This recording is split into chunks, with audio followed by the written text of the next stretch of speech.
शुरुआत में हम वेनेसडे नाम की एक लड़की को देखते हैं जिसका आज स्कूल में पहला दिन था। इसकी हरकतों और पसंद नापसंद की वजह से ये कोई आम लड़की नहीं लगती थी। स्कूल में आकर जब वो अपने लॉकर को खोलती है तो वहाँ उसे उसका भाई बंधा हुआ मिलता है। वो जैसे अपने भाई को पकड़कर खोलने लगती है तो फौरन ही उसे कुछ ख्याल आने लगते हैं, जिसमें वो उन लड़कों को देखती है जिन्होंने उसके भाई को यहाँ बंद किया। वो यहाँ से उन लड़कों के पास जाती है उन्हें सबक सिखाने के लिए, जो पूल में तैरने की प्रैक्टिस कर रही थी। वहाँ वो पूल में बहुत सारी मछलियों को छोड़ देती है जो काटती है। अब सारे बच्चे तो पूल से बाहर आ जाते हैं मगर एक बच्चा नहीं आ पाता और एक मछली उसकी टांग पर काट ले। उसकी हरकत के बाद स्कूल वाले उसे निकाल देते हैं। उसने पहली बार ऐसे नहीं किया था, बल्कि अब से पहले भी वो बहुत सारे स्कूल से निकाली जा चुकी थी। तो इसीलिए उसके माँ बाप उसे एक अकेडमी में ले जा रहे थे, क्योंकि वहाँ वेनेसडे जैसे बच्चे ही पढ़ते थे, मतलब कि जिनकी हरकतें सबसे हटके होती थी। और वो वहाँ जाना तो नहीं चाहती थी मगर मजबूरन उसे जाना ही पड़ता है। अकेडमी के पास वाले जंगल का सीन देखते हैं जहाँ एक शिकारी शिकार करने आया था। वो जंगल के काफी अंदर जाकर एक जगह पर बैठकर चाय पीने लगता है, मगर तभी कोई चीज अचानक से आकर उस पर हमला कर देती है और बड़ी बेरहमी से उसे मार देती है। वेनेसडे और उसके माँ बाप अकेडमी पहुंचकर वहाँ के प्रिंसिपल के पास जाते हैं। ये प्रिंसिपल भी वेनेसडे की तरह ही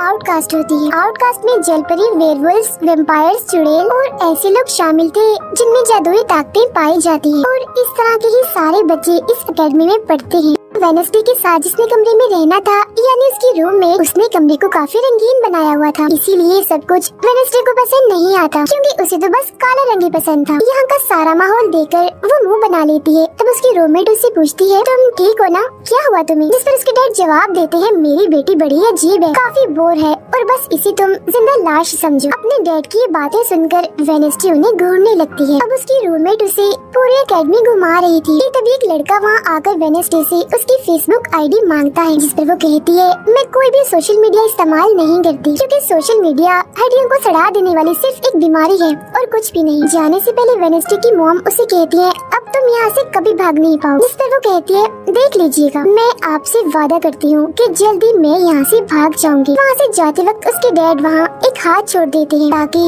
वो वेनेसडे पर नजर रख सके। उधर जंगल में जब पुलिस छानबीन करने आती है तो उन्हें उस शिकारी की लाश के टुकड़े अलग अलग जगहों पर पड़े मिलते हैं। ऐसा हादसा वहाँ पहली बार नहीं हुआ था, बल्कि तीसरी बार ऐसा हुआ कि अकेडमी के इस जंगल में कोई मारा गया। और वेनेसडे अपने कमरे की सारी रंगीन चीजें हटा देती है और अपने रूममेट से कहती है, शोर मत करो, कमरे में शांति बनाओ, क्योंकि ये मेरे नॉवल लिखने का वक्त। मगर वो तो गाना लगाकर डांस करने लगती है, जिससे वेनेसडे को गुस्सा आ गया था और वो उसे गाना बंद करने को कहती है। तो वो रूममेट अपने पंजे दिखाकर उसे डराने लगती है, क्योंकि वो थी एक वेयरवुल्फ, मतलब कि आधी इंसान और आधी वुल्फ। तभी इधर एक टीचर आती है जो काफी अच्छी थी और वो वेनेसडे को वेलकम के तौर पर एक फूल गिफ्ट देती। अब अगले दिन जब वेनेसडे कहीं जा रही थी तो उसके डैड का छुड़ा हुआ वो हाथ छुप छुप कर उसे देख रहा था और फिर तभी उसके ऊपर एक स्टैचू गिरने वाला था, मगर बिल्कुल ठीक वक्त पर एक लड़का जिसका नाम जेवियर है उसे बचा लेता। लेकिन इस हड़बड़ी में वो बेहोश हो गई थी और जब उसे होश आती है तो बजाय जेवियर का शुक्रिया अदा करने की वो उसे कहती है कि मुझसे ये उम्मीद मत रखना कि मैं तुम्हारी शुक्रगुजार रहूंगी, क्योंकि तुमने मुझे बचाकर गड़बड़ कर दी, मेरी इतनी अच्छी मौत को टाल दिया। तब जेवियर कहता है, मैं तुम्हें काफी पहले से जानता हूँ। जब हम 10 साल के थे तब हमारी मुलाकात हुई थी। हम दोनों खेल रहे थे तो मैं जाकर एक ताबूत में छुप गया। लोग मुझे जलाने ही वाले थे मगर तुमने मेरी जान बचा ली और आज मैंने तुम्हारी जान बचाकर हिसाब बराबर कर। वेनेसडे जब अपने कमरे में आती है तो उसे अपने बेड पर कुछ महसूस होता है। वो जैसे बिस्तर हटाती है तो वहाँ उस हाथ को देखकर फौरन उसे पकड़ लेती है और पूछती है, तुम कौन हो और यहाँ क्या कर रही हो? जिस पर वो कहता है, मुझे तुम्हारे डैड ने तुम पर नजर रखने को कहा है, वही मुझे यहाँ पर छोड़ कर गए हैं। और वो उसे कहती है, मगर आज के बाद तुम मेरे लिए काम करोगी, वरना मैं तुम्हें हमेशा हमेशा के लिए दराज में बंद कर दूंगी। तो वो इस चीज के लिए मान जाता है कि ठीक है, मैं हर तरह से तुम्हारी मदद करूँगा। अगले दिन प्रिंसिपल वेनेसडे को एक दिमाग के डॉक्टर के पास ले जाती है, क्योंकि उन्हें भी ऐसा महसूस हुआ था कि वेनेसडे का दिमागी तवाज़ुन कुछ ठीक नहीं है। मगर वो वहाँ कोई बहाना बनाकर हाथ की मदद से खिड़की खोलती है और वहाँ से भाग जाती। भागते हुए वो एक आदमी से टकरा जाती है, जिससे फौरन उसे ख्याल आता है, जिसमें वो देखती है कि इस आदमी का अभी एक्सीडेंट होने वाला है, जिसमें वो मर गया है बड़ी बेरहमी से। मगर वो इस बारे में उस आदमी को कुछ नहीं बताती, क्योंकि उसे खून खराबा बहुत पसंद। वो एक होटल में जाती है जहाँ उसकी मुलाकात एक वेटर से होती है। वो काफी परेशान दिख रहा था क्योंकि उसकी कॉफी मशीन खराब हो गई। वेनेसडे उसे कहती है, मैं तुम्हारी कॉफी मशीन ठीक कर सकती, लेकिन इसके बदले तुम्हें मुझे स्टेशन पर छोड़ना करना होगा, जिसके लिए वो मान भी जाता है और वेडनेसडे उसकी मशीन ठीक कर देती है। जिस पर वो कहता है बस थोड़ा सा इंतजार करो, मेरी शिफ्ट खत्म होने वाली है, फिर हम चलते हैं। और वेडनेसडे जब वहाँ बैठी इंतजार कर रही थी कि तभी कोई शरारती लड़की आकर उसे परेशान करने लगती है, जिससे उसे गुस्सा आ गया था और वो उन लड़कों को अकेले ही काफी मारती है और अच्छा सबक सिखाती है। अब इतनी ही देर में उस वेटर के डैड जो एक पुलिस ऑफिसर थे वहाँ आ जाते हैं। तोड़फोड़ देखकर जब वो अपने बेटे से इस बारे में पूछते हैं तो वो कहता है कुछ नहीं, बस वो लड़के कस्टमर्स को परेशान कर रहे थे तो इसने उन्हें अच्छा सबक सिखा दिया। तभी यहाँ अकेडमी की प्रिंसिपल भी आ जाती है, उनसे सॉरी बोलकर वेडनेसडे को यहाँ से ले जाती है। रास्ते में वो उस पर काफी गुस्सा करती है कि आखिर तुमने कैसे अकेडमी से भागने की कोशिश की। तभी उन्हें रास्ते में एक एक्सीडेंट हुआ नजर आता है जो उसी आदमी का था जिससे वेडनेसडे टकराई थी, जो देख प्रिंसिपल घबरा जाती है। कहती है मेरी दुआ है ड्राइवर को कुछ न हुआ हो, जिस पर वेडनेसडे कहती है वो तो मर गया है और उसकी गर्दन भी टूट गई है। फिर अकेडमी में आने के बाद वेडनेसडे गिटार बजाने लगती है। वो काफी अच्छा बजा रही थी, जिसकी धुन प्रिंसिपल के साथ साथ काफी बच्चों को भी पसंद आती। रूममेट जब कमरे में आती है तो उसकी नजर हाथ पर पड़ती है, जिस बारे में वो वेडनेसडे से पूछती है कि ये क्या चीज है, जिस पर वो जवाब देती है कि ये हमारी एडम फैमिली का एक मेंबर है। अब हम एक अनजान लड़के को देखते हैं जो लाइब्रेरी में जाकर एक किताब से एक सफा फाड़ लेता है जिस पर एक तस्वीर बनी हुई। उधर हाथ मीटर के घर पहुंच जाता है, जिसे देख वो काफी डर गया था और उसे मारने लगता है। फिर हाथ उसे बैठने का इशारा करके उसे वेडनेसडे का नंबर देता है और उसे फोन करने का कहता है। फिर जब वेटर उसे कॉल करता है तो वो कहती है कि हमारी अकेडमी में एक त्योहार मनाया जाने वाला है जहाँ सभी बच्चे आएंगे, मैं वहाँ से भागने वाली हूँ और अगर तुम मुझे स्टेशन तक पहुँचा दोगे तो मैं तुम्हें काफी अच्छा इनाम दूंगी। जिस पर वो वेटर मान भी जाता है। जब वो त्योहार में जाती है तो देखती है कि प्रिंसिपल की नजर मुझ पर ही है, इसीलिए वो एक आदमी को पैसे देकर प्रिंसिपल का ध्यान भटकाने का कहती है। अब वेटर वहाँ आकर वेडनेसडे के जाने से पहले उसे उसके डैड का एक पुलिस रिकॉर्ड तोहफे में देता है जो उसने अपने डैड की फाइल्स में से चुराया था, क्योंकि उसके डैड एक पुलिस ऑफिसर जो थे। अब उस रिकॉर्ड को लेकर जैसे वो यहाँ से जाने लगती है तो तभी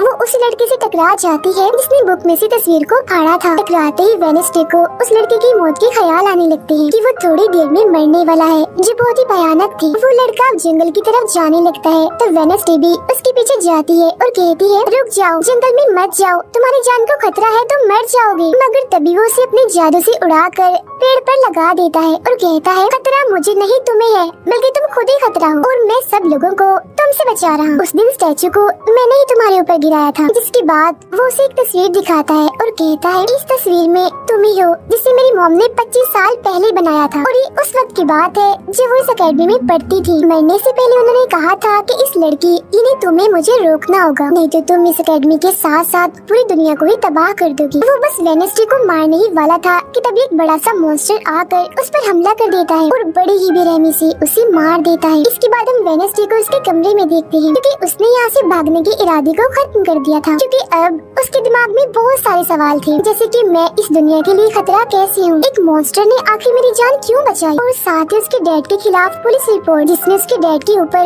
एक कत्ल का इल्जाम था। अब अगले दिन पुलिस ऑफिसर वहाँ आते हैं, क्योंकि वेडनेसडे ने ये रिपोर्ट लिखवाई थी कि उस अनजान लड़के की मौत मैंने अपनी आंखों से होती हुई देखी जंगल में। मगर पुलिस को वहाँ ना कोई लाश मिलती है और ना ही कोई ठोस सबूत। तो वेडनेसडे से पूछते हैं कि आखिर तुम इतनी रात को जंगल में कर क्या रही थी। इस पर वो कहती है मैंने जंगल में उस लड़के को जाते हुए देखा था और जब मैंने उसका पीछा किया तो देखा कि एक मॉन्स्टर ने आकर उसे मार दिया है, जिसके बाद में बेहोश हो गई। तो फौरन प्रिंसिपल पुलिस ऑफिसर से कहती है उस लड़के का कोई कत्ल नहीं हुआ, वो जिंदा है, बस यहाँ से भाग गया है। इसीलिए आपको वेडनेसडे की बातों का यकीन नहीं करना चाहिए। अक्सर इसे इस तरह के दौरे पड़ते रहते, हम इसका इलाज करवा रहे हैं, जल्दी ये ठीक हो जाएगी। फिर जब प्रिंसिपल वहाँ से जाती है तो वो ऑफिसर से कहती है कि जंगल में कोई तो है जो सबको मार रहा है और उसी ने उस लड़के को भी मारा है। मगर तभी वहाँ वो लड़का आ जाता है जो जिंदा था और बिल्कुल सही सलामत भी। अब अगले दिन जब वेडनेसडे को डॉक्टर के पास ले जाया जाता है तो वो उससे पूछती है कि क्या तुमने ये अफवाह इसलिए फैलाई कि सभी की तवज्जो तुम पर हो जाए, यानी कि तुमने उस लड़के की मौत होते हुए देखा। जिस पर वो कहती है मैं जानती हूँ मैंने क्या देखा है, ओके, मुझे तुम्हें बताने की कोई जरूरत नहीं। अगले दिन उससे पता चलता है कि उसी लड़के को बगैर किसी वजह से अकेडमी से निकाला जा रहा है, इसीलिए वो अपने साथी उस हाथ को उस लड़के के पीछे लगा देती है। अब प्रिंसिपल के कहने पर वेडनेसडे एक एक्टिविटी में हिस्सा लेती है, जिस मकसद के लिए वो क्लब ज्वाइन करती है, जहाँ उसके साथ सिर्फ एक ही लड़का था जिसके साथ उसकी दोस्ती हो जाती है। जब हाथ उस लड़के के पीछे जाता है तो देखता है कि वो वो अपना रूप बदल रहा है, जहाँ पहले वो एक बुरा इंसान और फिर एकेडमी के प्रिंसिपल का रूप ले लेता है, जिसके बाद हाथ आकर ये सारी बात वेडनेसडे को बता देता है। अब जब क्लास शुरू होने वाली थी तो जेवियर उसे कहता है कि मेरी साथ वाली सीट खाली है तो तुम यहाँ बैठ जाओ, तो वो उसके साथ आकर बैठ जाती है। जेवियर यहाँ मकड़ी की तस्वीर बना रहा था और फिर अपने जादू से वो उसे जिंदा भी कर देता है, मगर एक ही झटके में वेडनेसडे उसे मार देती है और उसकी राख उड़ा देती है। अब एक लड़की जो काफी बदतमीज थी और विलन भी थी, उसकी और वेडनेसडे के बीच काफी बहस हो जाती है, क्योंकि दोनों ही एक दूसरे से काफी चिढ़ती थी, एक दूसरे को जरा भी पसंद नहीं करती थी। और इसके बाद वेडनेसडे अपनी जगह अपनी रूममेट को उस क्लब में भेज देती है जहाँ वो एक्टिविटी की प्रैक्टिस कर रही थी, और खुद वो अकेले ही चली जाती है एकेडमी की उस जंगल में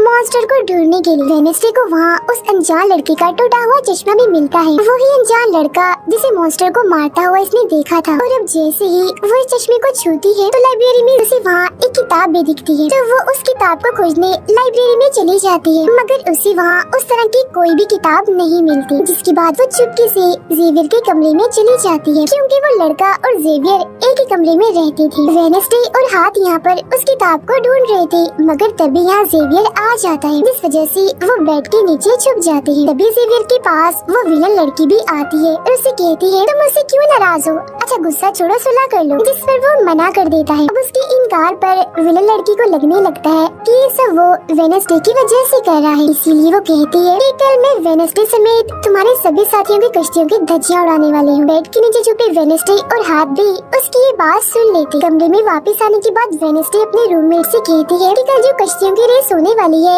मैं भी उसमें हिस्सा लूँ, और कुछ भी हो जाए उस घमंडी लड़की यानी विलन को मैं हरा कर ही रहूंगी। अब अगले दिन जब रेस शुरू होती है तो बताया जाता है कि इस मुकाबले का कोई भी असूल कानून नहीं है, जो भी टीम सबसे पहले गुफा में जाकर झंडे को लाएगी वही टीम जीत जाएगी, जिसके फौरन बाद गेम शुरू हो जाती है और विलन भी अपनी चालें चलना शुरू कर देती। वो अपने एक जलपरी साथी की मदद से एक टीम की कश्ती को तुड़वा देती है, जिससे वो पूरी टीम पानी में गिर जाती है। मगर फिर जब वो जलपरी वेडनेसडे की कश्ती की तरफ आ रही थी तो हाथ उससे पहले ही जाल फेंककर उसे जाल में फंसा लेता है। अब किनारे तक सिर्फ तीन ही टीम्स पहुंच पाती हैं, और जब सारे लोग झंडा लेने अंदर जाते हैं तो रूममेट अपने पंजों से जोकर टीम की कश्ती में छेद कर देती है। फिर सभी के साथ वेडनेसडे जब झंडा लेकर आ रही थी तो उसे ख्याल आता है, जिसमें वो अपनी ही जैसी एक लड़की को देखती है जिसके हाथ में किताब थी। होश में आने पर झंडा लेकर वो वापस से कश्ती में चली जाती है। जोकर्स की कश्ती तो छेद होने की वजह से वहीं पर ही डूब जाती है, जबकि जलपरी दोबारा से वेडनेसडे की कश्ती पर हमला करने लगती है, मगर हाथ पानी में जाकर जलपरी को जोर से मुक्का मार। अब वेडनेसडे अपनी कश्ती से बहुत सारे तीर निकाल कर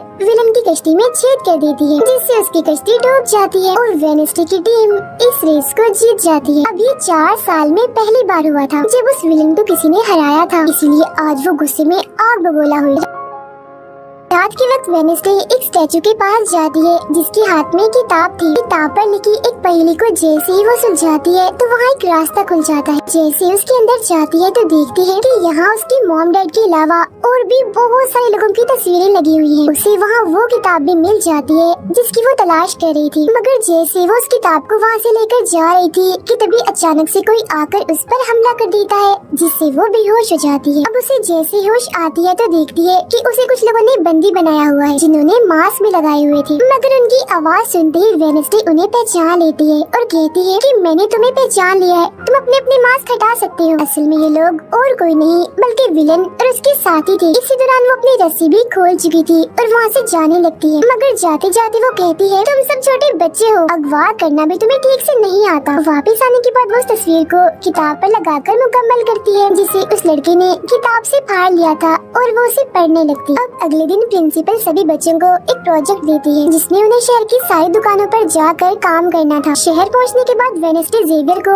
वो किताब दिखाकर पूछती है कि क्या तुम इस किताब को पहचानते हो, जिस पर वो कहता है हाँ। इस किताब को लेकर मेरे और उस लड़के के बीच में लड़ाई भी हुई थी, जिसके बारे में तुमने कहा था कि मॉन्स्टर ने उस पर हमला कर दिया था। ये किताब एक जादूगर की है और 30 सालों से भी ज्यादा पुरानी है, तो तुम इसके साथ क्या कर रही हो। ये सुन वो उसे पूछती है तुम उस जादूगर के बारे में और क्या जानते हो। वो कहता है कुछ खास नहीं, अगर तुम उस जादूगर के बारे में जानना चाहती हो तो तुम्हें उसके घर जाना होगा, जो काफी पुराना एक खास घर है। अकेडमी के सारे बच्चे भी अलग अलग दुकानों में जाकर काम करने लगते हैं। वेडनेसडे एक वेट्रेस बनी थी, मगर उसका नखरा गुस्सा देखकर कोई भी उसे खाने की चीज नहीं लेता। वेडनेसडे का दोस्त पेस्ट्री खा रहा था कि तभी शरारती बच्चे आकर उसे परेशान करने लगते हैं। और बस फिर होना क्या था, वेडनेसडे वहाँ आती है और उन्हें खूब मारती है। इसके बाद वो अपने उस दोस्त को लेकर जादूगर के घर जाती है ताकि वो सारी सच्चाई जान सके कि आखिर बात क्या है, और उस किताब के बारे में भी। उसे वहाँ जादूगर की बहुत सारी चीजें और एक पेंटिंग भी दिखाई देती है। पेंटिंग में वो उसी लड़की को किताब पकड़े हुए देखती है जो उसे गुफा के पास भी दिखी थी। उसके ख्याल में जब उनकी रेस में वेडनेसडे झंडा लेने गई, फिर उसे वहाँ इस पेंटिंग वाले लड़की की किताब भी मिल जाती है, मगर वो खाली थी क्योंकि वो नकली थी। इतनी ही देर में वहाँ एक औरत आती है तो वेडनेसडे उसे असली किताब के बारे में पूछती है, जिस पर वो कहती है कि वो किताब तो चोरी हो गई थी और इस वक्त तुम जहाँ खड़ी हो ये भी उस जादूगर का असली घर नहीं है। इसके बाद वेडनेसडे वेटर से मिलने उसकी होटल जाती है और उससे जादूगर के असली घर के बारे में पूछती है, तो वो उसे असली घर के बारे में बता भी देता है, जहाँ से वेडनेसडे अकेली ही उस घर में चली जाती। वहाँ उसे एक बूढ़ा आदमी मिलता है जो उसे कहता है, ये मेरी जगह है, मेरा घर है, निकलो यहाँ से। तभी सुन वेडनेसडे का साथी वो हाथ उसके मुंह पर ही हमला कर देता है, जिससे डरकर वो आदमी वहाँ से भाग जाता है और वेडनेसडे को यहाँ से कुछ नहीं मिलता, इसीलिए वो यहाँ से जाने लगती है। मगर जब वो दरवाजे से बाहर जाती है तो फौरन उसे ख्याल आता है, जिसमें वो देखती है कि वो जादूगर एक लड़की को चुड़ैल साबित करके इस घर में बंद कर देता है, जहाँ उससे पहले और भी बहुत सारे लोग बंधे हुए थे। ये सारे लोग आउटकास्ट के थे, यानी कोई वेम्पायर था, कोई जलपरी, कोई वेयरवुल्फ तो कोई चुड़ैल। इसीलिए जादूगर इन सबको शैतान समझता था। इस तरह के सभी लोगों को यहाँ कैद करने के बाद वो इस पूरे घर में आग लगा देता है। वो बच्ची जिसे जादूगर ने चुड़ैल साबित किया था, वो अपनी मम को आजाद करने की कोशिश करती है, मगर नहीं कर पाती क्योंकि सभी लोगों को जंजीर की मदद से जमीन के साथ बांधा हुआ था। सिर्फ वो बच्ची ही आजाद थी, इसीलिए अपनी माँ के कहने पर उसे बेसमेंट के जरिए वहाँ से भागना पड़ता है। जिसके बाद वो जादूगर जो बेहद ही जालिम था सभी आउटकास्ट के लोगों को जला देता है। तभी वो लड़की वेडनेसडे के पास आती है और कहती है वो बहुत ही जालिम है, हम सबको मार देगा। तब इतनी ही देर में वो जादूगर भी वहाँ आ जाता है, जिससे वेडनेसडे डर जाती है और वापस से होश में मतलब कि मौजूदा वक्त में आ जाती है। होश में आते वो हाथ से कहती है, मैंने उस लड़की को देख लिया, उसने मुझसे बात भी की, मुझे लगता है वो मेरे खानदान की कोई मेंबर है। तभी यहाँ जंगल वाला मॉन्स्टर आकर इस घर पर हमला कर देता है, मगर जब उसकी नजर वेडनेसडे पर जाती है तो वो यहाँ से भाग जाता है।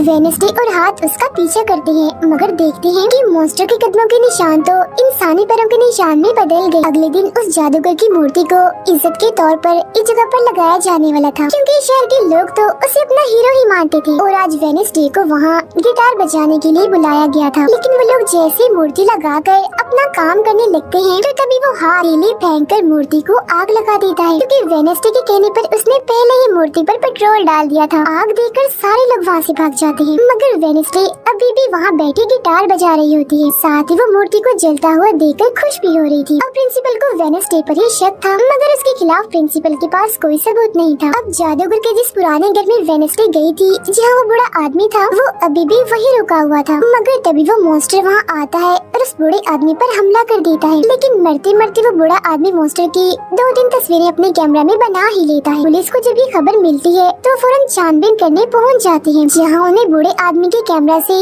मॉन्स्टर की तस्वीर भी मिल जाती है। अगले दिन हाथ मुर्दा घर जाकर वहाँ लगी कैमरा पर कोई चीज लगा देता है ताकि जो वो करे उसे कोई ना देख सके। फिर वो दरवाजा खोलता है तो वेडनेसडे अंदर आती है। वो यहाँ दरअसल उस बूढ़े आदमी के जख्मों को देखने आई थी जिसे उस मॉन्स्टर ने मारा था। वो बूढ़े आदमी की लाश को देखकर सारा डेटा अपने पास रिकॉर्ड कर लेती है, जबकि हाथ उसकी एक फाइल बनाने में लग जाता है। तभी वहाँ डॉक्टर और पुलिस ऑफिसर भी आ जाते हैं। तब छुपने के लिए वेडनेसडे एक बॉक्स मिस हो जाती है। जब डॉक्टर उस बॉक्स को खुला हुआ देखते हैं तो फौरन उसे चेक करते हैं, मगर जब वेडनेसडे को उसमें पड़ा हुआ देखते हैं तो उन्हें लगता है कि ये भी एक लाश है, इसीलिए वो उस बॉक्स को बंद करके वहाँ से चले जाते हैं। मगर फिर जब हाथ उसे वहाँ से लेने आता है तो वो कहती है, अच्छा तंग मत करो प्लीज, थोड़ी देर और सुने तो बड़ा मजा आ रहा है। फिर इसके बाद वो अपनी छानबीन से ये पता लगवा लेती है कि वो मॉन्स्टर असल में जिस्म के हिस्सों को इकट्ठा कर रहा है। फिर अगले दिन जब वो अकेडमी जाती है तो उसे जेवियर के गर्दन पर किसी के पंजों के निशान दिखते हैं। अब हम जेवियर को एक केबिन से बाहर आता हुआ देखते हैं, और क्योंकि वेडनेसडे को उसके जख्मों पर पहले से ही शक था तो वो भी उसका पीछा करते करते वहाँ आ गई थी। उसे वहाँ पर बहुत सारी मॉन्स्टर की ड्राइंग्स और तस्वीरें दिखती हैं। एक तो तस्वीर को लेकर जैसे वो वहाँ से जाने लगती है तो तभी जेवियर उसे देख लेता है और जाने से रोक देता है, मगर वेडनेसडे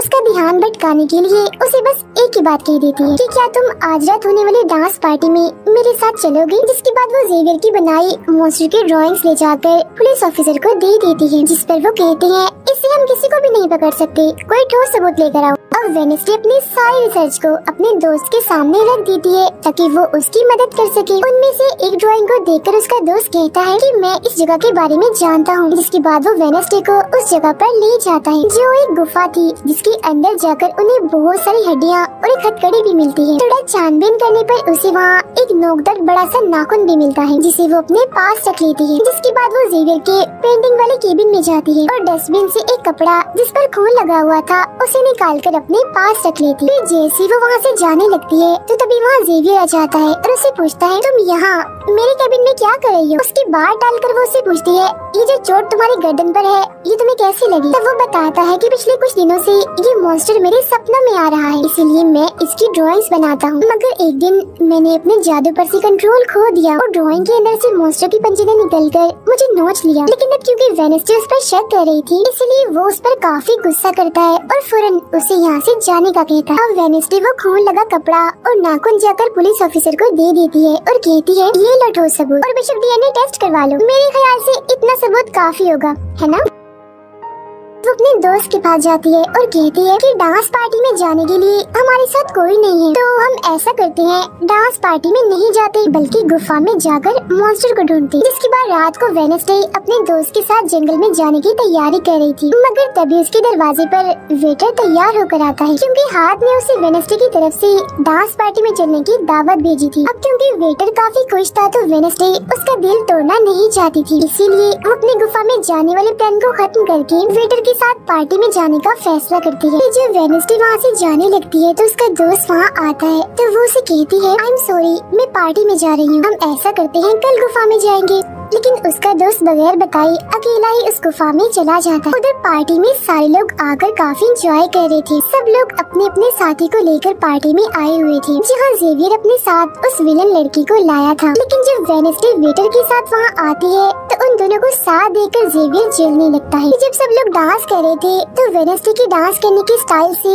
सारे लोग काफी हैरान रह जाते हैं क्योंकि वो काफी अजीब तरह से डांस कर रही थी। उधर जंगल में वेडनेसडे का दोस्त भी पहुँच गया था और छुपकर मॉन्स्टर की आने का इंतजार कर रहा था, मगर तभी वहाँ कोई आता है और उस गुफा में धमाका करके भाग जाता है। जेवियर लगातार उन दोनों को देखकर जल रहा था, इसीलिए वो विलन लड़की से कहता है कि तुम अपना लॉकेट उतारो और अपने जेल परी से मेरे लिए मदद मांगो ताकि मैं वेडनेसडे को भूल जाऊँ। जिस सुन विलन लड़की भड़क जाती है और उसे कहती है कि तुम तो पहले ये कहते फिर रहे थे कि मैंने अपनी जेल परी से तुम्हें अपने काबू में किया है और अब तुम्हें किसी को बुलाने के लिए मेरी ही मदद चाहिए। तभी बाहर शरारती लड़कों का ग्रुप टैंकर लेकर आता है और डांसिंग क्लब के पंप में वो बड़ा सा पाइप लगा देते हैं और फिर तभी अचानक उस पार्टी में खून की बारिश होने लगती है क्योंकि जो टैंकर वो शरारती लड़के लाए थे जिसका पाइप उन्होंने लगाया था उसमें दरअसल खून था। ये देख सारे लोग घबरा जाते हैं और पार्टी से भागने लगते हैं, मगर वेडनेसडे वहीं खड़ी रहती है क्योंकि उसे तो अब और मजा आ रहा था क्योंकि वो बारिश खून की नहीं बल्कि कलर की थी जिसमें वो काफी एंजॉय कर रही थी। तभी वेडनेसडे को ख्याल आता है जिसमें वो देखती है कि उसका दोस्त अकेला ही जंगल में चला गया है जहाँ वो मुसीबत में है, उसकी जान खतरे में है, इसीलिए वो जंगल की तरफ उसे बचाने के लिए भाग जाती है। उसके दोस्त के पीछे दरअसल वो मॉन्स्टर पड़ गया था जिससे बचकर वो भाग रहा था। वो मॉन्स्टर एक बार उस पर हमला करता ही है कि तभी वेडनेसडे उसे ढूंढते हुए वहाँ आ जाती है। तब मॉन्स्टर उसे देखकर वहाँ से भाग जाता है। वो अपने दोस्त को बेहोश पड़ा हुआ देखकर काफी घबरा जाती है। इतनी ही देर में उसकी टीचर भी उसका पीछे करते करते वहाँ आ गई थी, जिसके बाद उसके दोस्त को हॉस्पिटल ले जाया जाता है और वेडनेसडे खुद वापस अपने एकेडमी में आ जाती है जहाँ वो अपने डैड पर लगे इल्जाम को सुलझाने की कोशिश कर रही थी कि आखिर सच क्या। एकेडमी में सारे माँ बाप अपने बच्चों से मिलने आते हैं क्योंकि आज मीटिंग थी। प्रिंसिपल सबको बताती है कि वेडनेसडे के दोस्त की हालत में सुधार हो रहा है, कुछ दिन के बाद ठीक होकर वो वापस आ जाएगा। मगर दूर खड़ी वेडनेसडे अपने रूममेट को बता बताती है कि ये झूठ है, वो तो कोमा में है बेचारा। तभी यहाँ दोनों के माँ बाप आ जाते हैं और ये उनसे मिलने चली जाती है। वेडनेसडे अपने मॉम डैड को बताती है कि जब से आपने मुझे यहाँ छोड़ा है मेरे ऊपर बहुत सारे हमले हुए हैं। अब इन सभी को अपनी अपनी फैमिली से मिलता हुआ दूर खड़ी जेवियर और विलन लड़की देख रहे हैं, क्योंकि उनके मॉम डैड आज भी नहीं आए। अब विलन लड़की सुधर गई होती है, साथ ही उसकी जेवियर के साथ दोस्ती भी हो गई थी, तो अब से हम उसे जेवियर की दोस्त कहें। तब इतनी ही देर में उसकी मॉम भी इधर आ जाती है, जिसे देखकर वो काफी हैरान थी। वेडनेसडे के माँ बाप प्रिंसिपल से मिलते हैं तो वो कहते हैं कि वेडनेसडे काफी अजीब तरह से सबसे पेश आती है, इसे डॉक्टर के पास ले जाए इलाज करवाने के लिए। अब इससे पहले वहाँ उसके माँ बाप कुछ कहते, फौरन वो बोल पड़ती है कि रुकिए जरा डैड, मैं आपसे कुछ पूछना चाहती हूँ। ये देखिए एक लड़का जिसका नाम गैरेट है, इसके कत्ल का इल्जाम आपके सर पर क्यों है और ये कौन था? तो वेडनेसडे की मॉम उसे कुछ भी बताने से इनकार कर देती है, तो वो अपनी मॉम को ये कहकर यहाँ से चली जाती है कि मत बताइए, बाकी सबूत मैं खुद ढूंढ लूँ। वो सीधा जाती है हॉस्पिटल अपने दोस्त से मिलने, जी हाँ उसका ख्याल वेडनेसडे का साथी हाथ रख रहा था। अब पता चलता है कि डॉक्टर ने अपनी जान ले ली है और ये डॉक्टर वही था जिसकी मुर्दा खाने से वेडनेसडे बूढ़े आदमी की लाश को देखने आई। मरने से पहले डॉक्टर ने एक खत भी छोड़ा था जिसमें लिखा हुआ था कि मैं गैरेट के केस पर शर्मिंदा हूँ, क्योंकि मैंने उसकी झूठी रिपोर्ट बनाई थी। अब जब सारे लोग खाना खा रहे थे तो तभी वहाँ पुलिस ऑफिसर आकर वेडनेसडे के डैड को पकड़ लेता है और कहता है कि गैरेट की मौत के इल्जाम में तुम्हें गिरफ्तार किया जा रहा है। जेल में वेडनेसडे अपने डैड से मिलने जाती है, पूछती है कि बताएं गैरेट से आपका क्या वास्ता है? तो वो बताते हैं कि गैरेट तुम्हारी मॉम से बहुत प्यार करता था। फिर एक दिन जब तुम्हारी मॉम और मैं साथ थे तो गैरेट ने आकर मुझ पर हमला कर दिया। मैंने अपना काफी बचाव किया, जिस दौरान गलती से उसकी मौत हो गई। ये सुन वेडनेसडे को उनकी बात थोड़ी झूठी लगती है। फिर वो पुलिस ऑफिसर के पास जाती है, कहती है मेरे डैड ने गैरेट को नहीं मारा और ये उनके खिलाफ साजिश की जा रही है। जिस पर वो कहता है दुनिया तुम्हारे हिसाब से नहीं चलती, हमारे पास सबूत आ गए हैं तुम्हारे डैड के खिलाफ। वो कहती है मैं नहीं मानती और मेरा ख्याल है कि जिसने मेरे दोस्त को मारने की कोशिश की उसने ही गैरेट को मारा होगा। पार्क में रूममेट अपनी मॉम के साथ बैठी थी, जहाँ उसकी मॉम चाहती है कि वो पूरी तरह एक वेयरवुल्फ बन जाए और वो उसे एक डॉक्टर के पास जाने का कहती है, मगर रूममेट ऐसा नहीं चाहती,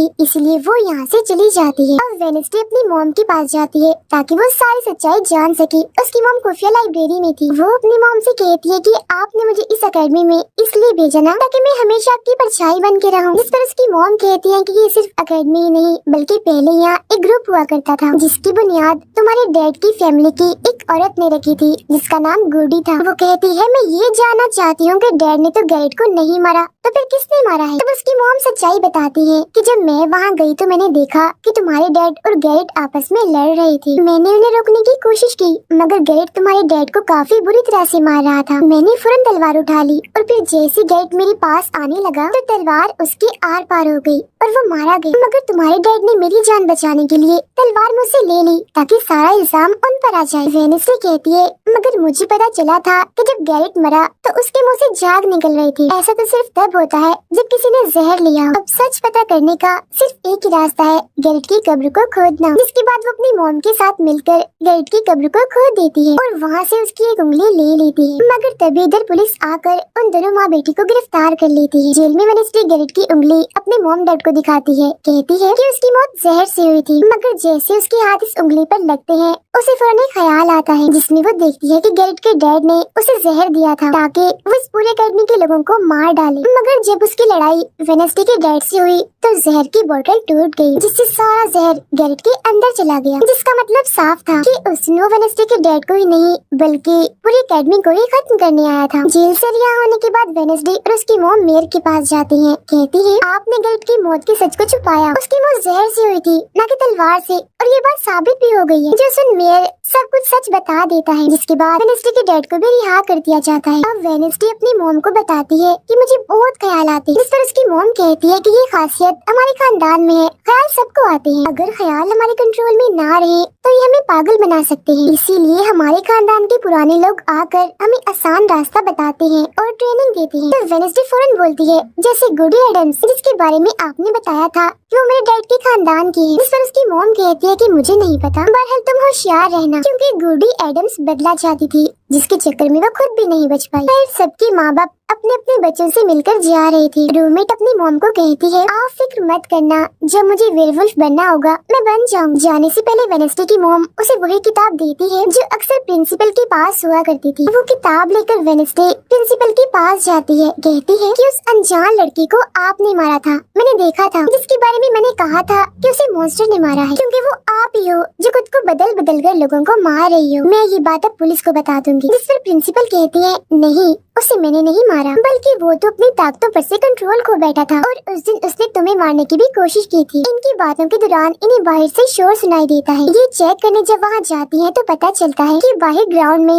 आग से कुछ लिखा हुआ। अब वेडनेसडे अपने चारों तरफ मोमबत्तियां जला के बैठी थी क्योंकि वो गुडी को बुलाने की कोशिश कर रही, मगर तभी इधर उसकी रूममेट आ जाती है। साथ ही उसे एक खत भी मिलता है जिसमें कोई उसे गुफा में मिलने बुलाता है। जब वेडनेसडे अपनी रूममेट के साथ वहाँ जाती है तो गुफा के अंदर जाने के बाद उसे एहसास होता है कि यहाँ कोई है। यहाँ दरअसल जेवियर और उसके साथी थे जो वेडनेसडे को सरप्राइज देना चाहते थे क्योंकि आज उसकी बर्थडे थी। यहाँ वेडनेसडे को एक लाइन लिखी हुई दिखती है कि जब मैं लौटूंगा तो शोले बरसेंगे। इसे जैसे वो हाथ लगाती है तो उसे ख्याल आता है जिसमें वो उसी लड़की से मिलती है जो अक्सर उसे नजर आया करती थी, और ये और कोई नहीं बल्कि गुडी ही है। वो वेडनेसडे को एक महल दिखाकर कहती है कि अगर तुम्हें उस जादूगर के बारे में जानना है तो तुम्हें इस महल को ढूंढकर यहाँ आना होगा। जब वो ग्राउंड में खड़ी उस लाइन को देख रही थी जहाँ आग से कुछ लिखा था तो तभी उसके पास जेवियर आता है जिससे वो बात नहीं करती क्योंकि नाराज थी। उसे लग रहा था कि हो न हो जेवियर ही वो मॉन्स्टर है। फिर वो अपने दोस्त के पास हॉस्पिटल जाती है जो अभी भी बेड पर था और उसकी हालत भी खराब थी, इसीलिए वो उसे कोई बात नहीं कर पाती। अब वेडनेसडे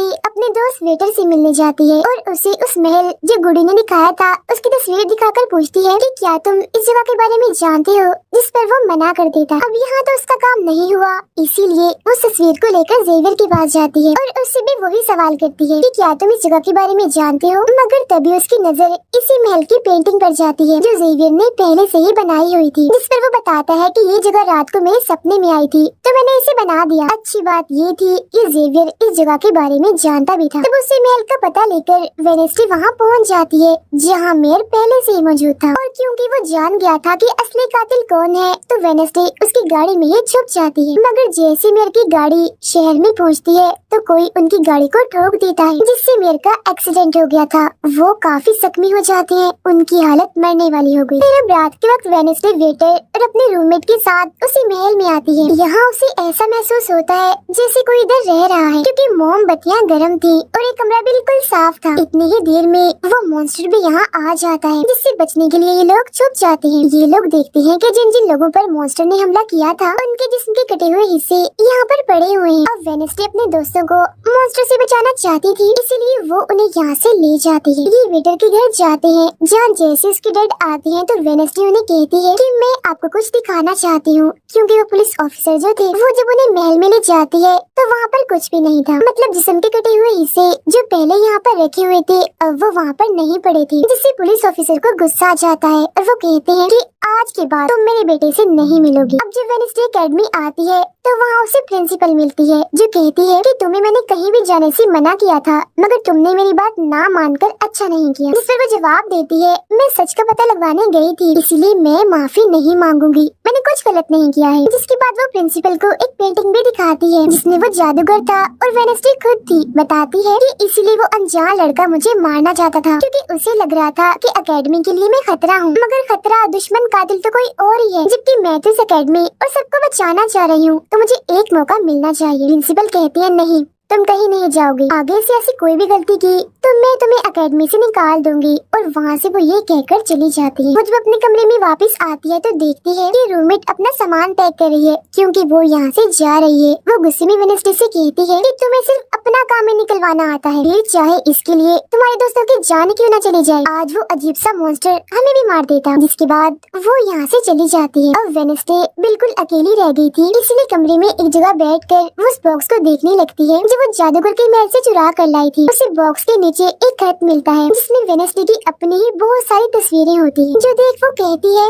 मेरी एडम्स फैमिली, जादूगर, मॉन्स्टर और मैं शायद किसी न किसी तरीके से जुड़े हुए हैं। और जब ये बात मेरे को पता चली तो किसी ने उनका मुंह बंद कर दिया, मगर मैं चुप नहीं बैठूंगी और तुम जो कोई भी हो मैं तुम्हें ढूंढ लूंगी। देखना, अब मेयर की मौत हो गई थी और जब उन्हें दफनाया जा रहा था तो वेनेसडे वहाँ आती है और सोचने लगती है कि कातिल यहाँ आए लोगों में से कोई है, मगर तभी उसे जंगल में कोई दिखता है। वो पीछे करती है तो पता चलता है कि और कोई नहीं बल्कि उसका अंकल है। अंकल बताते हैं कि मेरे ऊपर चोरी का इल्जाम है तो कुछ वक्त के लिए मुझे छुप के रहना होगा। तो वेनेसडे उन्हें एक केबिन में छुपा देती है और मॉन्स्टर की तस्वीर दिखाकर पूछती है कि आप इसके बारे में कुछ जानते हैं। इस पर वो कहते हैं मैं ज्यादा कुछ तो नहीं जानता, अगर तुम्हें इसके बारे में जानना है तो तुम्हें खुफिया लाइब्रेरी में जाना होगा। वहाँ एक तिजोरी में डायरी है जिसमें इस मॉन्स्टर के बारे में सब लिखा है। आधी रात को वेनेसडे उस लाइब्रेरी में जाती है जहाँ जेवियर पहले से ही मौजूद था। तब ये उसे कहती है जहाँ जहाँ मॉन्स्टर से हमला हुआ है वहाँ तुम पाए गए हो, तो हो ना हो मॉन्स्टर तुम ही हो। मगर वो उसकी बात को अनसुनी करके यहाँ से चला जाता है। तभी इधर उसके अंकल आते हैं। ये मिलकर डायरी को ढूंढ लेते हैं जिसमें इस मॉन्स्टर के बारे में सब कुछ लिखा था कि ये मॉन्स्टर किसी के कंट्रोल में भी आ सकता है और फिर बस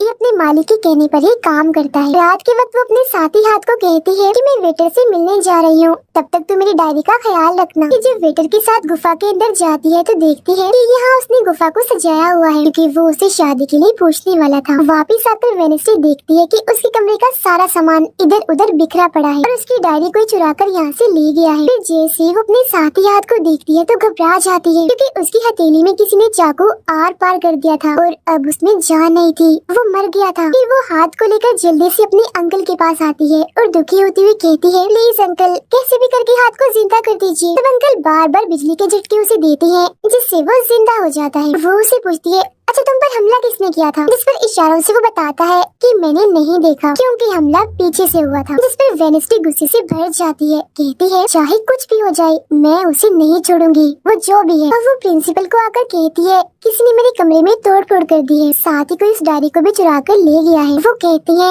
वो डायरी तो खुफिया लाइब्रेरी में थी तो तुम्हारे पास कैसे आई, तुम ऐसी हरकतें मत करो कि अकेडमी को बंद करना पड़े, ऐसा मैं होने नहीं दूंगी। फिर जब वेनेसडे वहाँ से जा रही थी तो तभी उसके पास उसके साथी आते हैं और उसे जानकारी देते हैं कि गैरेट जिसकी मौत का इल्जाम तुम्हारे डैड पर था उसकी मॉम को किसी ने डबोकर मारा था और मरने से पहले उनकी सारी प्रॉपर्टी एक डॉक्टर ने हथिया ली थी। डॉक्टर नाम सुनकर वेनेसडे को दिमागी डॉक्टर पर शक होता है, इसीलिए वो सीधा उनके पास जाती है। कहती है कि मैं जानती हूँ आपके अंदर गैरेट की मॉम की आत्मा है जो सबसे अपनी मौत का बदला लेना चाहती है, अब बस कर दो तुम्हारा खेल खत्म हुआ। जिसके बाद वो यहाँ से चली जाती है। ये सारी बातें सुन डॉक्टर को जरा भी समझ नहीं आती कि क्या बोल रही थी, इसीलिए वो फौरन प्रिंसिपल को कॉल करती है। कहती है वेनेसडे आई थी, उसका बर्ताव काफी अजीब था, उल्टी उल्टी बातें कर रही थी वो। अब तभी यहाँ मॉन्स्टर आ जाता है जो डॉक्टर पर हमला करके उन्हें मार देता है। अब डॉक्टर तो मर गई थी, इसीलिए वेनेसडे की शक की सुई अब जेवियर पर आ जाती है, इसीलिए वो उससे मिलने उसके कैबिन में जाती है। यहाँ उसे मरे हुए लोगों का सामान भी मिलता है जिससे उसका शक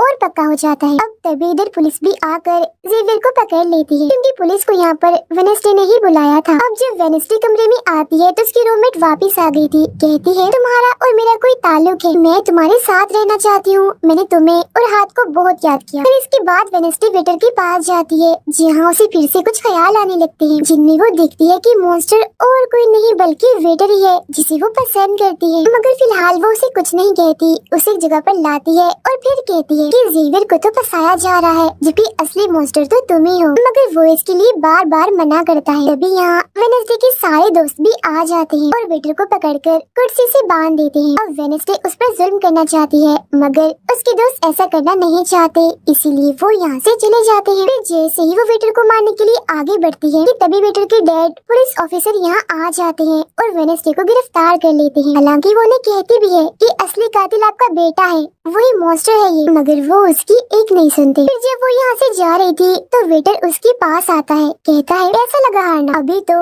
और भी बहुत कुछ होना बाकी है बच्चों। जिसके बाद प्रिंसिपल भी वेनेसडे को कह देती है कि तुमने सारी हदें पार कर दी, इसीलिए तुम्हें अकेडमी से निकाला जा रहा है। लेकिन अभी भी वो बार बार एक ही बात कह रही थी कि वेटर ही असली मॉन्स्टर है, मगर फिर भी वो उसकी एक नहीं सुनती और जाने का कहती है। तब आखिरी बार वेनेसडे जेवियर से मिलने जाती है जो जेल में बंद था और उससे नाराज भी था क्योंकि वेनेसडे ने ही उसे पुलिस के हवाले हवाले किया था। हालांकि वो उसे बताती भी है कि मॉन्स्टर वेटर है और उसने मेरे जरिए तुम्हें फंसाया है। वो उसकी एक नहीं सुनता, कह देता है इस सारी मुसीबत की जड़ तुम हो। अगर तुम ये एकेडमी छोड़ के चली जाओगी तो कुछ भी गलत नहीं होगा। ये बात सुनने के बाद वो एक सेकंड भी नहीं रुकती और यहाँ से चली जाती है। वो अपने कमरे में आकर अपना सारा सामान पैक करती है, जिसके बाद वो सभी से आखिरी मुलाकात करती है। सबसे आखिर में वो अपने दोस्त से मिलने हॉस्पिटल में जाती है। कहती है मैं तो जा रही हूँ, तुम अपना ख्याल रखना और हाँ बाहर मत निकलना, बाहर मॉन्स्टर हो सकता है। और उस दिन गुफा में धमाका करने वाला और कोई नहीं बल्कि प्रिंसिपल ही थी। जिस पर वो कहता है नहीं, धमाका करने वाले के जूते लाल थे, जबकि प्रिंसिपल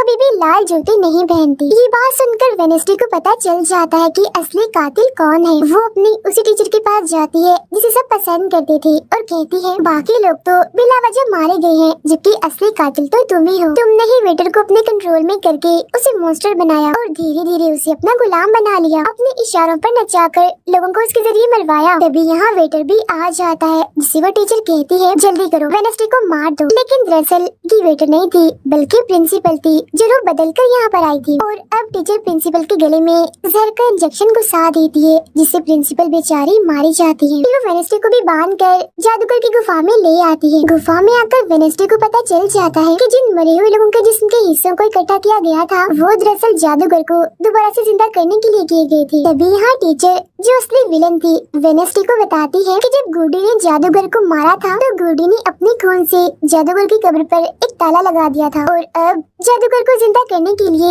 हमें गुडी की फैमिली मतलब एडम्स फैमिली के ही किसी इंसान का खून चाहिए, साथ ही पूरे चांद की रात भी हो। और अब हमें ये सुनहरी मौका मिल गया है जादूगर को जिंदा करने का, क्योंकि एडम्स फैमिली से तुम हो और आज पूरे चांद की रात भी है, हम तुम्हारा खून लेंगे। जिसके बाद टीचर वेडनेसडे के हाथ पर कट लगा देती है, जिससे उसका खून निकलने लगता है। फिर वो उसके खून से जादूगर की कब्र का ताला खोल देती है और फिर अगले ही पल जादूगर भी जिंदा होकर अपनी कब्र से बाहर आ जाता है। बाहर आते ही वो वेडनेसडे को चाकू मार देता है, जिससे वो जख्मी हो जाती है। इसके बाद वो एकेडमी को खत्म करने के लिए चला जाता है। अब तभी यहाँ गुडी एडम्स आती है और वेडनेसडे को बिल्कुल ठीक कर देती है, मतलब कि उसके जख्म, और कहती है मैंने तुम्हें ठीक तो कर दिया है मगर अब की बाद मैं तुम्हें नजर नहीं आऊंगी। जंगल के रास्ते से जब वेडनेसडे जा रही थी तो तभी उसके सामने वेटर आ जाता है। उसे टीचर कंट्रोल कर रही थी, इसीलिए वो मॉन्स्टर बनकर उस पर हमला कर देता है। वो बस उसे मारने ही वाला था कि तभी यहाँ एक वेयरवुल्फ आ जाती है, जो और कोई नहीं बल्कि रूममेट थी, जो आज पहली बार वेयरवुल्फ बनी थी, वो भी सिर्फ वेडनेसडे को बचाने के लिए। यहाँ वेयरवुल्फ और मॉन्स्टर के बीच काफी खतरनाक लड़ाई होती है, जिसमें वेयरवुल्फ मॉन्स्टर पर भारी पड़ रही थी और उसे काफी मारती है,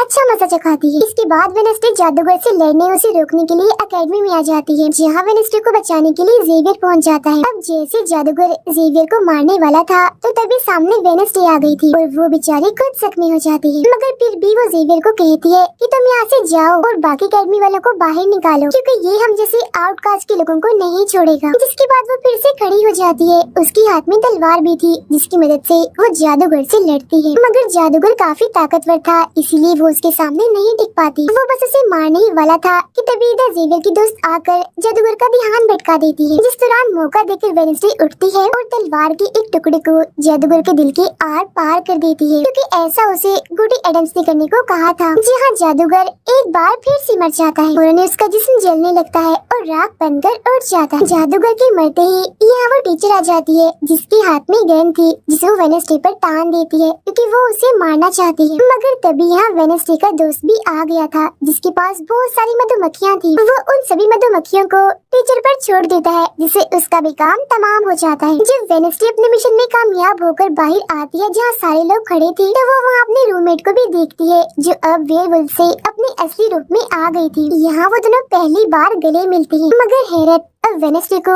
कोई भी ख्याल नहीं आ रहा था। कुछ वक्त के बाद वेडनेसडे अपना नॉवल भी पूरा कर लेती है, मगर वो इसका एंड नहीं करती, यानी कि उसे खत्म नहीं करती और आगे बस एक सवालिया निशानी छोड़ देती है। वो जेवियर से मिलने जाती है, जहाँ वो उसे गिफ्ट देता है, जिसमें मोबाइल था। वो इस गिफ्ट को ले तो लेती है, मगर कुछ नहीं कहती और वहाँ से चली जाती है। फिर जब वो अपनी गाड़ी में थी तो उसके पास मैसेज आता है, जिसमें उसकी कुछ तस्वीरें थी और साथ ही ये मैसेज भी था कि मैंने तुम पर नजर रखी हुई है, जिससे वो सोच में पड़ जाती है कि टीचर तो मर गई है, मगर अब उसके बाद ये कौन है जो सब कर रहा है। इसी सोच में वो अपने घर के लिए निकल जाती है, जिसके बाद हम पुलिस की गाड़ी को देखते हैं, जिसमें वो वेटर को बांधकर कहीं ले जा रहे थे, क्योंकि उन्हें भी पता चल गया था कि यही असली मॉन्स्टर है, इसे बस कोई कंट्रोल करता है। मगर तभी अचानक से वेटर दोबारा मॉन्स्टर बन जाता है और सभी पुलिस वालों को मार देता है। इसका मतलब ये था कि टीचर की तरह अभी भी कोई है जो इसे कंट्रोल कर रहा है और वो लोगों को मरवाता रहेगा इसके जरिए। और ये अनजान इंसान वही हो सकता है जिसने वेडनेसडे को मैसेज किया, यानी कि अभी भी कोई है जो एकेडमी को बंद करवाने में लगा है और मॉन्स्टर के जरिए खून खराबा कत्ल होना आम ही रहेगा। और इसी के साथ ही ये सीजन इधर ही खत्म हो जाता है।